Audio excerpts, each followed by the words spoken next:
Olá, tudo bem? Vamos iniciar mais uma aula do Aprova Mais Enem dos Concursos, uma iniciativa do Governo do Estado do Maranhão. Você pode observar aqui no QR Code as nossas apostilas e também no link na descrição do vídeo, tudo bem? Vamos agora dar continuidade ao estudo do regime jurídico administrativo. Já estudamos o princípio da legalidade, o princípio da impessoalidade e o princípio da moralidade. Agora vamos observar o princípio da publicidade e o princípio da eficiência administrativa, perfeito? A começar pelo princípio da publicidade. Publicidade é exercida em nome do povo sempre. Toda a função pública deve ser exercida em nome do povo, mas a publicidade é a forma em que o povo vai ter acesso às informações da administração pública. Por esse motivo, é impossível que um ato administrativo seja exercido sem publicidade, a não ser, obviamente, as exceções que nós observaremos aqui em nossas aulas, ok? Portanto, a administração pública sempre deve dar ciência das suas ações ao titular do direito, que é o próprio povo, que são os cidadãos, é o conjunto dos cidadãos de um Estado.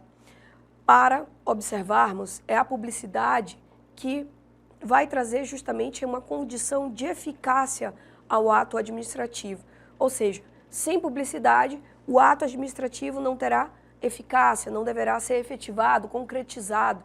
Para isso, é necessário que antes seja publicado, que antes seja dado ciência ao povo daquele ato administrativo, perfeito? Também é a publicidade que inicia a contagem de prazos. Vou dar um exemplo básico, que é a publicidade de uma lei. Sem que haja publicidade de uma lei, não é possível que essa lei tenha vigência. É preciso que a população saiba quando uma lei vai entrar em vigência, para que então se prepare para a aplicabilidade dessa norma, perfeito? Também é necessário, por exemplo, que o cidadão seja notificado de uma multa de trânsito e se conta o prazo para o pagamento dessa multa, ou mesmo para a contestação dessa multa, a partir do dia do recebimento, não no dia da postagem, não no dia em que a multa foi, em que o ato infracional foi ali cometido, certo? Ou seja, portanto, é necessário a observação da publicidade, que é realizada através da notificação. O cidadão é notificado de um possível ilícito e, a partir disso, ele tem a sua oportunidade para contestar ou para o pagamento da multa, certo? Realizada. Publicidade não é mesmo que publicação, isso já ficou bem claro, porque tendo em vista que a publicidade pode ocorrer, como no caso da lei, com a publicação no Diário Oficial, ela também pode ocorrer com a notificação de multa na residência do cidadão. Portanto, a publicidade ela pode ocorrer, como já observamos, de duas formas diferentes. Então, a publicidade é mais ampla do que a publicação. A publicação é uma das formas de publicidade, perfeito? É um conceito mais amplo e pode ser observada a publicidade também em outros atos, como é o caso de portas abertas numa licitação, uma licitação que ocorre com a modalidade em que há portas abertas, ou seja, dentro de uma administração pública, qualquer pessoa que estiver passando ali nos corredores pode participar da licitação, pode observar a licitação, mas hoje em dia é muito mais comum que isso ocorra de maneira online, né? Ou seja, via internet, o que também não traz obstáculos à publicidade daquele ato administrativo, certo? Ok, edital, notificação e intimação são maneiras de também observar a publicidade, como, por exemplo, um cidadão é parte de um processo judicial e ele será intimado, portanto, para se manifestar naquele processo ou para mesmo ter informações sobre aquele processo, ele precisa ser intimado. Essa intimação também é um modo de publicidade. É legítimo, portanto, a publicação, como a gente pode ver nesse julgado do STF, é legítima a publicação dos ganhos remuneratórios dos servidores públicos, em página, inclusive online, em site oficial da administração pública. Não há nenhuma vedação, tendo em vista que esses ganhos, que essa remuneração correspondente ao seu trabalho, é um ato administrativo que merece publicidade também, perfeito? Não estamos falando aqui da exibição de um contra-cheque de um servidor público, ali com os seus necessários gastos, talvez ali com a observação da sua necessidade de pagamento de pensão alimentícia, entre outros aspectos. não estamos violando a privacidade, a vida íntima do servidor público, mas sim apenas dando necessária publicidade aos seus recebimentos, a sua remuneração dentro do seu serviço público, perfeito? Exceções à publicidade. Como eu já comentei, aqui no artigo 5º, inciso 10 da nossa Constituição, não se viola intimidade, vida privada, honra e imagem. Isso é sigiloso. Não estamos falando aqui de exibição do extrato bancário de um servidor público, ou mesmo da exibição de seu contra-cheque, mas sim meramente de qual é o seu recebimento a partir da administração pública, certo? Não é violada ali sua intimidade, sua vida privada, e obviamente que isso é uma exceção à publicidade. Não nos cabe saber a vida privada de nenhum servidor público, perfeito? E nenhum agente público, nenhum agente político também deve ter a sua vida privada exposta, perfeito? Também é exceção à publicidade quando alguns atos administrativos precisam do sigilo para a segurança do Estado. Por exemplo, a Agência Brasileira de Inteligência, a ABIN, ela vai trabalhar com muitos atos administrativos que são sigilosos. Ou mesmo no inquérito nas delegacias, o inquérito policial, ele sim, nos atos não finalizados, nos autos de inquérito não finalizados, ou seja, nos autos de investigação que ainda não foram concluídos, é necessário que haja sigilo para a proteção da segurança do Estado. Perfeito? Ok.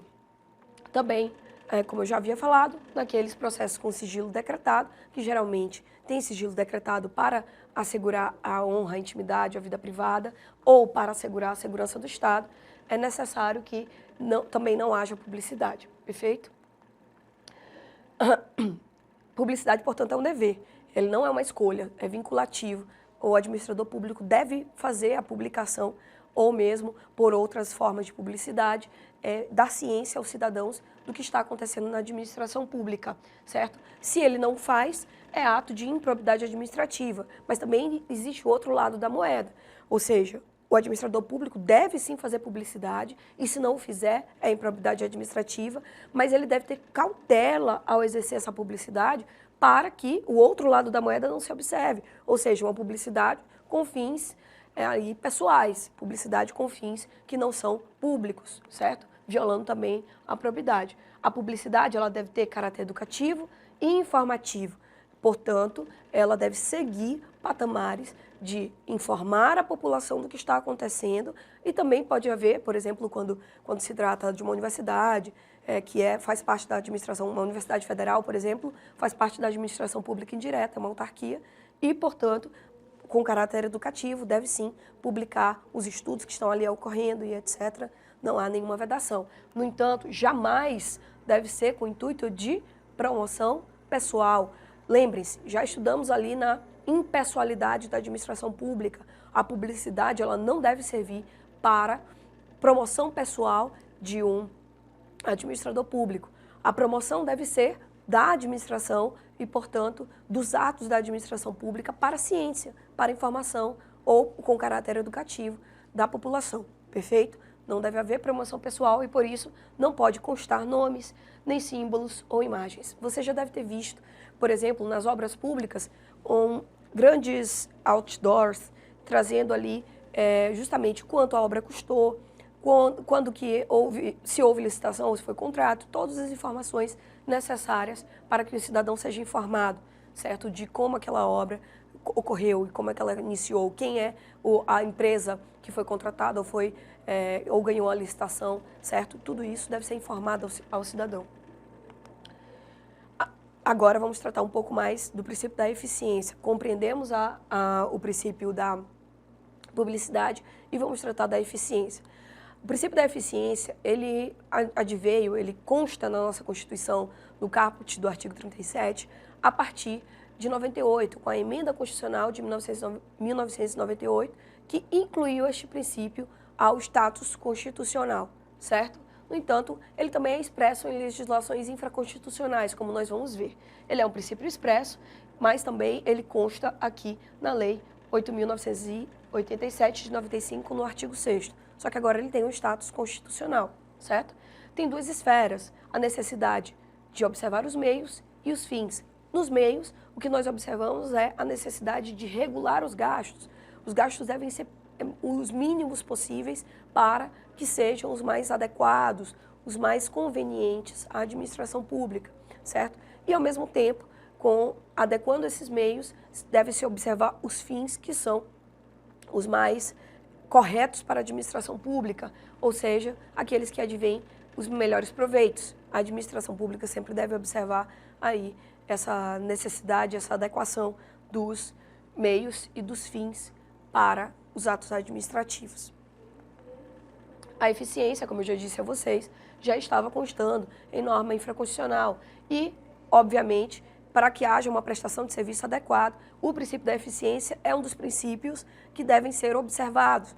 Deve ser utilizado o mínimo de recursos possível, ou seja, os recursos mais necessários, para não dizer mínimos, tá? Os recursos mais necessários para alcançar os fins que são os mais adequados à administração, os mais proveitosos ao interesse público, perfeito? Mas não só o princípio da eficiência, como eu já tinha falado nas aulas iniciais, há outros princípios expressos na legislação infraconstitucional. Observem, um serviço adequado é aquele que é regular, que é contínuo, que é seguro, que é atual, que tem generalidade, ou seja, é aplicado de maneira geral a todos os cidadãos e tem cortesia na sua prestação e modicidade nas tarifas.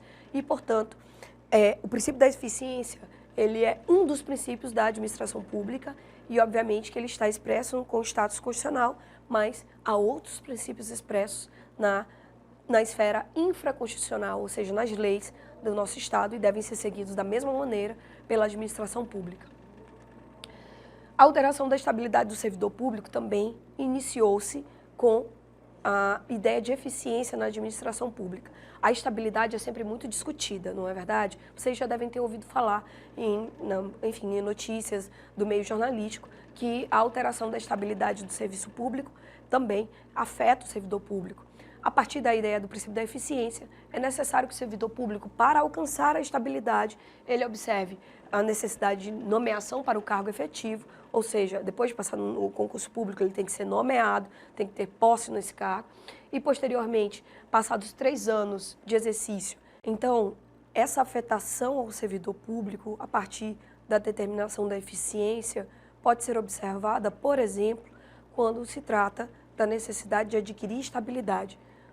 A estabilidade do servidor público hoje não é adquirida com a mera posse. A posse é só um dos requisitos, ou seja, após passar em um concurso público, o servidor público, para adquirir estabilidade, ele precisa primeiramente ser nomeado, é óbvio, e em segundo lugar, passados 3 anos, também é outro requisito, ele fará uma avaliação especial de desempenho. Essa avaliação especial de desempenho observará justamente a eficiência. Ela será feita por um superior hierárquico desse servidor público e ela é tão importante que é uma das possibilidades da perda de cargo. Ou seja, a avaliação especial de desempenho, ela vai decidir se aquele servidor vai adquirir estabilidade ou não, perfeito? Além disso, nós temos também como possibilidade de perda do cargo o processo administrativo disciplinar, que obviamente precisa respeitar o contraditório e a ampla defesa, que é um princípio fundamental, é um direito fundamental que está na nossa Constituição e é cabível para todos os tipos de processo, bem como o processo judicial também é outra forma de perda do cargo público, perfeito? Após o trânsito em julgado, ou seja, após a formulação da coisa julgada material, quando não houver mais recursos, quando não houver mais como discutir aquele caso, perfeito? A racionalização da máquina administrativa se observa a partir do princípio da eficiência, principalmente quando não é mais possível, por exemplo, ultrapassar os máximos estabelecidos para gasto com pessoal, gasto com servidores nas administrações públicas direta e indireta. A gente vai observar que a despesa com pessoal não pode exercer o limite estabelecido em lei complementar. Qual o limite é esse? 50% para a União, 60% para estados e municípios sobre a receita corrente líquida. Ou seja, não é possível ultrapassar 50% para a União, 60% para estados e municípios apenas com servidores, perfeito? Esses são os máximos estabelecidos. É óbvio que é possível estabelecer menos do que isso, menos do que essa receita que está em lei complementar.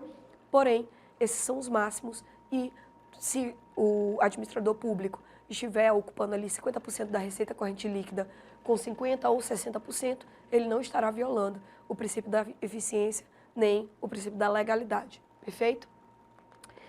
Caso o ente federativo esteja acima desse limite, é necessário reduzir pelo menos em 20% os cargos em comissão, os cargos de confiança. Então, eles são os primeiros a serem cortados. Pelo menos em 20% deve ser feito. O administrador público deve retirar 20% dos cargos em comissão, dos cargos de confiança. Em segundo lugar, deve exonerar os servidores não estáveis, aqueles que ainda não alcançaram aqueles 3 requisitos, que não alcançaram a estabilidade, perfeito? E, por último, a última tentativa para alcançar racionalização dos gastos públicos é a exoneração de servidores estáveis.